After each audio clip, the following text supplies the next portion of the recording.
সব কাজ ইউনূস সাহেবের পক্ষে করা সম্ভব না। সব কাজে যদি একসাথে হাত দেয় তাহলে আওয়ামী লীগ যাবে।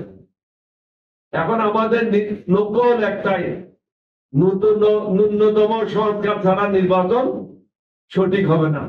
সুতরাং যেগুলি ন্যূনতম প্রয়োজনীয় সংস্কার সেগুলি করে প্রায় শুরু করে কিছু লোককে শাস্তি দিয়ে আওয়ামী লীগকে নির্বাচন থেকে বাইরে রেখে, যদিও আজকে নির্বাচন কমিশন থেকে বলা হয়েছে যাদেরকে নির্বাচন থেকে বাইরে রাখা হয়েছে তাদের রেজিস্ট্রেশন বাতিল করা হবে।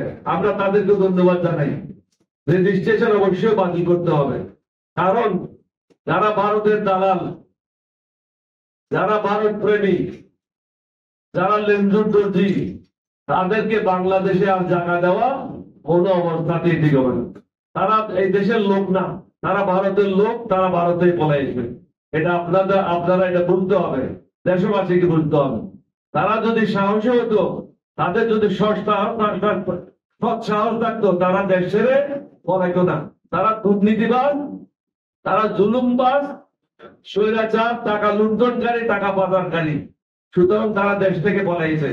তাদের শাস্তি নিশ্চিত করতে হবে এবং যদি প্রয়োজন পড়ে রাত দিন ট্রায়াল করতে হবে। একাধিক কোর্টের ব্যবস্থা করতে হবে। 2টা কোর্ট না, 4টা কোর্ট না, দরকার হলে 6টা কোর্ট করেন, 10টা কোর্ট করেন, কিন্তু এই দুর্নীতিবাজ এবং স্বৈরাচারকে শাস্তির আওতায় নিয়ে আসতে হবে নির্বাচনের আগে।